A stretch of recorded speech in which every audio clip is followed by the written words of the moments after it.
ሙሽሪትን ተመልከች። ስትታይ በጣም የደበራት ነው የምትመስለው። እንደዛ እኮ ነው ማድረግ ያለባት። በኋላ እኮ እንዳላወቅለው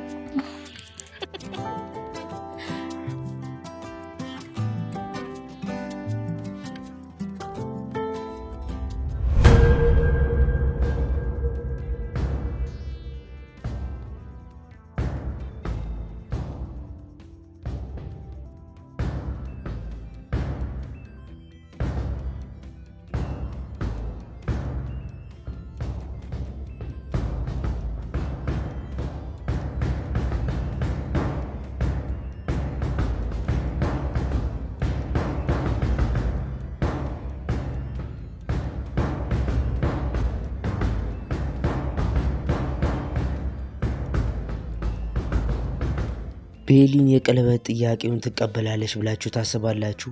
አትቀበለውም የምትሉ ኮመንት ላይ 2 ቁጥርን በመጻፍ ቪዲዮውን ጀምሩት። እንደሚታወቀው ተንበርክኮ የፍቅር ጥያቄ አቅርቦላታል። እሷ እንደምትቀበለው መጀመሪያ እየተናገረች ቢሆንም ነገር ግን በሌሎች ምክንያቶች ሰርጉ ሳይካሄድ ማለትም የቀለበት ስነ ስርዓቱ ሳይደረግ ሊቀር ይችላል የሚል እምነት አለኝ። እውነት ነው የምትሉ በሀሳብ የምትስማሙ ቪዲዮን ላይክ አድርጉት። ሌላም ሀሳብ ያላችሁ ኮመንት ላይ ያስቀምጡልን። እንደሚታወቀው አምነን አሁን ላይ የገባበት ነገር እጅግ አጣብቂኝ ነገር ውስጥ ነው ያለው። እሱን ተመልክታ ሞርዚና በተደጋጋሚ ሲጮህበትና ስታንቋሽሸው ተመልክተናል። መጀመሪያ ከስራ በገባባት ሰዓት ላይ ወይዘሮ ዛራ ትይዘውና ቤሊን ክፍል ግባና ተነጋገሩ ትለዋለች። እሱ ምን እንደሆነችና ምን እንደተፈጠረ ለማረጋገጥ ብሎ እየፈጠነ ወደ እሷ ክፍል ሲገባ እንመለከተዋለን። መጀመሪያ ላይ እሷ እያለቀሰች እንደሆነና ፊቷ የተበሳጨ ሰው እንደሆነ ሲመለከት የዛ ሰዓት ላይ ምን ሆንሽ ቤሊን ብሎ ሊያጽናና ተቀምጦ ያናገራታል። እሷም መጀመሪያ ላይ እያለቀሰች ወደ እሱ ቀርባ ትተኛበታለች። ከዛም ሁሉንም ነገር ትነግረዋለች። ባሮክ ቀለበት ሊያደርግልኝ ነው ዛሬ ማታ ትለዋለች። እሱም ተነጋግረናል እኮ ግን ገና ነው ብዬ እኮ ነው ዝም ያልኩት ይላታል። የዚህ ሰዓት ላይ እሷም ዛሬ እኔን ሰርፕራይዝ ሊያደርገኝ ነው እኔ እንደማላቅ ነው የሚያውቀው ብላ ትነግረዋለች። የዚህ ሰዓት አምነን የመጣው ይመጣል እንጂ ይህ ድግስ አይካሄድም ብዬ ወጥቼ እናገራለሁ ይላል። የዚህ ሰዓት ላይ ቤሊን እንደዚህ እንኳን ማድረግ የለብህም ተው፣ እንደዚህ እንኳን ካረክ በመካከላችን ነገር እንዳለ ይጠረጥራሉ። መጀመሪያም ትናንትና እስከ ክፍሌ ስትወጣ ሞርዚና ሳታይ አትቀርም፣ ለዛ ነው እኔን ጠርታ እንደዚያ የተናገረችኝ ትለዋለች። የዚህ ሰዓት ላይ አምነን አዎ ልክ ነው ለካ ለዛ ነው እኔንም እንደዚያ የተናገረችኝ ሲላት ምን አለች ስትለው አይታይ በቃ ለማንኛውም ግን እንዳየችኝ እርግጠኛ ሆንኩኝ አሁን ይላታል። ከዛም አረ እንደምንም ቢሆን የሆነ ሀሳብ ማምጣት አለብሽ እባክሽ የሆነ ሀሳብ አምጪልኝ እኔ ምንም ማሰብ አልቻልኩም ብሎ ይነግራታል። የዚህ ሰዓት ላይ ቤሊን ምንም ማድረግ አይቻልም በቃ ይህን የቀለበት ነገር አደርገዋለሁ እቀበለዋለሁ ትለዋለች። ያለችውም ደግሞ አንድ ሁኔታ አስታውሳ ነው ሞርዚና የተነጋገረቻት ንግግር። ሞርዚና እንዳለቻት ከሆነ ወንድማማቾችን እንዳታጫረሽ ነግሬሻለሁ ብላ በመጥፎ አስተያየትና ግልምጫ አይታት እንደሄደች እናስታውሳለን። እና እሱ ሁኔታ ትዝ ሲላት በቃ ማድረግ አለብኝ ብላ በግዴታ አደርገዋለሁ ብላ ማይሆኑ ነገሮችን ትናገረዋለች። አምነን ይቀየማታል ብዬ አላስብም፣ ነገር ግን በውስጡ በጣም ተከፍቶ ወደ ክፍሉ ይሄዳል። በሌላ በኩል እንደምንመለከተው ማሪያና ሮኪ በሁኔታው የተደሰቱ ይመስላሉ። በተለይ ማሪያ አሁን ቤሊን አገባችሁ ወይም ቀለበት ማለት ከዚህ በኋላ እኔ ላይ ጠንቅ አትሆንብኝም፣ አምነንንም እንደፈለግኩ እቆጣጠረዋለሁ ብላ ስትናገር ተመልክተናታል። እዛም የተላከላቸው ልብስ ስላለ እሱን ለማየት ሲሄዱ እንመለከታለን። እንደሚታወቀው ማሪያና ባሮክ በመካከላቸው ሌላ ግጭት ባይኖርም በተደጋጋሚ ሲነቋቁሩ ቆይተው ነበር።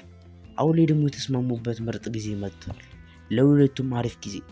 ማሪያ ሁኔታውን በሙሉ እያሰናዳችና ለሁሉም ሰው እየተናገረች ድግሱ እንዲካሄድ ስታግዘው እሱ ደግሞ ወጥቶ የሚያስፈልግ ነገሮችን ገዛዝቶ ሲመለስ ተመልክተነዋል። እንደሚታወቀው ይህ ሁሉ የሚያደርገው ወንድሙን ለመበቀል እንደሆነ እናውቃለን። ሊያውም የገዛ ወንድሙን፣ የስጋ ወንድሙን፣ የደም ወንድሙን። ይህ ነገር ትክክል ነው ብላችሁ ታስባላችሁ? ባሮክ ትክክል አይደለም የምትጠሉት ሰዎች ሀሳባችሁን አስቀምጡልኝ።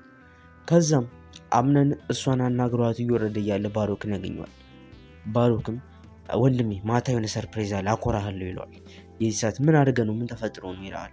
አይ ምንም አልተፈጠረም መቼም እኔ ሳላቅ ምንም ነገር አታደርግም ብሎ ሲጠይቀው እሱም አይ በሁሉም ነገር እንኳን አንተ መጨነቅ የለብን ሰርፕራይዝም ስለሆነ በራሴ ነገሮችን ማድረግ ያለብኝ ይመስለኛል።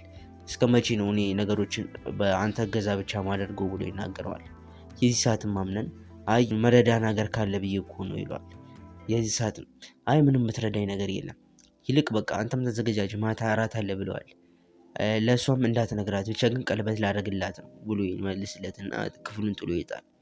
በሌላ በኩል ደግሞ ማርያና ሮኪ ድግሱን ለማመቻቸትና ለማስተካከል ሽር ጉድ እያሉ ነው። የተላከላቸውንም ልብስ እየሞከሩ እየለባበሱ እንመለከታቸዋለን። እንግዲህ በኦንላይን ኦርደር ያደርጉት ልብስ የተመቻቸው ይመስላሉ ሁለቱም ሲለኩ። እንደሚታወቀው ሮኪ አሁን ላይ ከማርያ ጋር ጥብቅ ብላ አባታለች። ያም የሆኑ ደግሞ ቤሊንን ስላልቀረበቻትና ማርያ ጥሩ ሴት ናት ብላ ስላሰበችም ይመስላል። ማርያ ደግሞ ሮኪን እንደ ጓደኛ እየቀረበቻት ትገኛለች።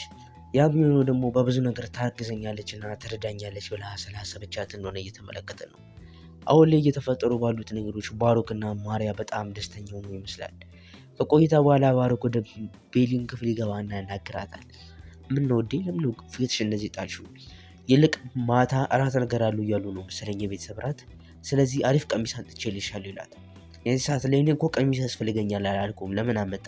እራትም ካለ የኔን ለብሼ እወጣለሁ ትላለች። የዚህ ሰዓት ምን ነው አልወደድሽውም ማለት ነው? ካልወደድሽው ችግር የለም በቃ ሌላ አስመጣልሻለሁ ብሎ ሊነሳ ሲል በቃ ሽቶ ይህንን አደርገዋለሁ ብላ ሀሳቧን እንደቀየረች ተነግረዋለች። የዚህ ሰዓት ባሮክ በጣም ደስ ይለዋል። ሁኔታውን እንደገባትና ባያቅም ነገር ግን አሁን ላይ ሁሉንም ነገር ሊያከናውኑና ሊያደርጉ ጫፍ ላይ እንደደረሰ እየተሰማው ይገኛል። ወንድሙንም መበቂያ ሰዓት ላይ እንደደረሰ እያገናዘበ እንደሆነ እየተመለከተ እንገኛለን። የዛኑም ሰዓት ላይ ሽክ ብለሽ ንግስት መስለሽ ነው እንድትታይ የምፈልገው፣ አንቺ ከማንም አታንሽም ብሎ ሲናገራትና እንደሚያጽናና ሲያስመስል እንመለከታለን። ምሽት ላይ ደግሞ አምነንና ባሮክ ልብስ እየለባበሱ እያለ እንመለከታለን። ባሮክ በተደጋጋሚ በጣም እንደጓጓና ቤሊንን አምሮባት እሷን ተንበርክኮ የፍቅር ጥያቄ መጠየቁ በጣም እንዳጓጓው ሲነግረው ነበር ለአምነን። አምነን ፊት ላይ በግልጽም በጣም ቀናትና ከፍተኛ የሆነ ንዴት እንመለከትበታለን። ነገር ግን ወንድሜ ነው ብሎም ስለሚያስብና ያለበት ሁኔታም አጣብቂኙ ምንም ነገር እንዳይናገር አድርጎታል። ከቆይታ በኋላ ሁሉም ወደ መሳተፍ ይጀምራሉ። የዚህ ሰዓት ላይ አምነንም ዘንጦ ነበር ሄደው። ለማንኛውም ቀጣይ ክፍል እንገናኛለን። እኔ እዚህ ጋር ልሰናበታችሁ። መልካም ጊዜ